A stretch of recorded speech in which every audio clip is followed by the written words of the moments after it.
waxaa maanta si rasmi ah xorriyadiisa u helay saxafi cabdimaalik muuse coldoon oo warbaahinta la hadlay markii xabsiga laga soo daayay ayaa waxa uu ka hadlay dareenkiisa waxaana u mahadnaqay cid kasta oo ka qayb qaatay sii deyntiisa. dhammaantiin assalaamu calaykum waraxmatullaahi wabarakaatuh. waxaa halkan dee la jooga warbaahintii intayna daawanaysa iyo idinkaba waxaan idin xaqiijinayaa maanta inaan xorriyaddeedii helay. maanta ay taariikhdu tahay 15 Shawaal 1441 Hijriya oo waafaqsan 6 bisha 6 2020 anigoo la xiray magaalada Burco laga soo qabtay taariikhdu markay ahayd 17 bishii afraad ee 2019 maanta xor baan ahay. ilaahay baan u mahadnaqayaa. لك الحمد يا رب حتى ترضى ولك الحمد إذا رضيت ولك الحمد بعد الرضا. إلهي بانو مهدنقيا مهدنقنا سو كوبي كره waxaan idin sheegayaa haddaad isweydiinaysaan qaabkan ku soo baxay waxaan ku soo baxay cafis madaxweyne ayaan ku soo baxay.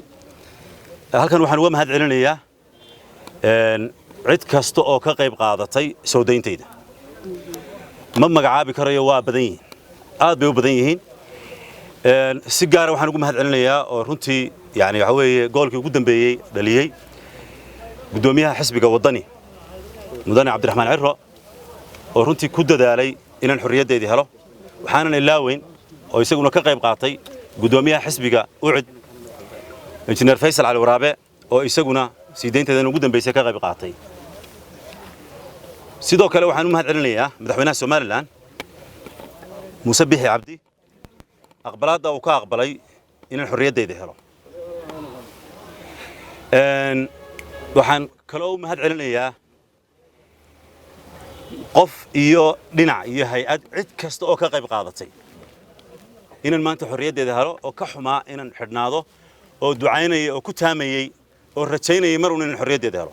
waxaa jira dad iyo aan la garanay oo dacallada caalamka jooga oo aan magacyadooda la aqoon oo khayr weyn rajaynayay oo garab istaag weyn muujiyay intan gudaha ku jiro. ilaahay baa kuwa og.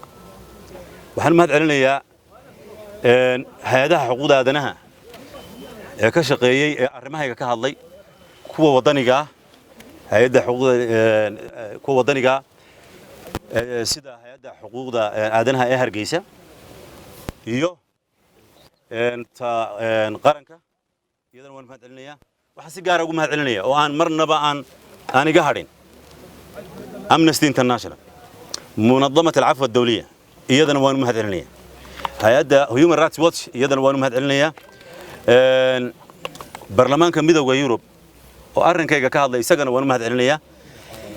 jeel baan ka soo baxay.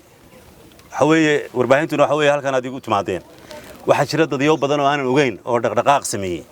waxaan u mahad celinayaa saaxiibadaydii muxuu ahaayay ee garabkayga ahaa mar kasta muxuu ahaayay arrimahayga ka hadlayay arrimahayga mar kasta muxuu ahaayay idin la wadaagay ma ilaawi doono. waxa weeye way badnaanayaan oo runtii waxaan diidayaa inaan magac gaar ah xusaan diidaya. ma doonayo maanta inaan hebel iraado haddaan hebel ku bilaabo hebeladu way badnaanayaan. maanta waxaan doonayaa muxuu ahaayay inaan intaa ku soo koobo. waxaan si gaar ah oo aan ilaaway oo ay tahay inaan ilaawin hooyaday oo runtii iyadu xidhnayd anigu maan xidhnayn. hooyaday baa xidhnayd waxa weeye Burco ay ka imanaysay halkan ay igu imanaysay waxa weeye garabkayga ahayd ehelkayga waxa weeye sida ay igu samreena jazaahumullahu khayr. maanta anigu halkan muxuu ahaa weeye hadal argosiya ama hadal maaga ka oran maayo. waxa weeye maanta waxa weeye waxaan wad ogtiin yani marxaladda aynu ku jirno iyo xaaladda aynu marayno waa marxalad muxuu ahaayay ay tahay inaynu gacmaha is qabsano.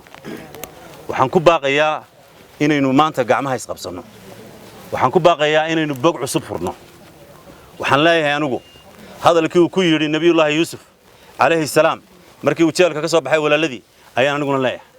waxa weeye shaydaan ayuun baa ina dhex galay wax kale ma jiraan.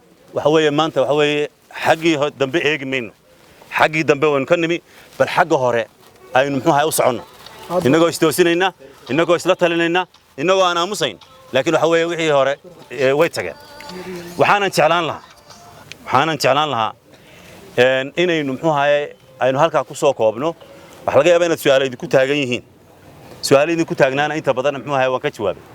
mana doonayno muxuu ahaayay waxa weeye wanaag mooyaane wax kale oo inaga baxaa maanta ma jiro marka ma ku qanacsaan warkayna saa u qaadataan cabdiraxiin muuli ismaaciil shabakada wararka News magaalada Hargeysa.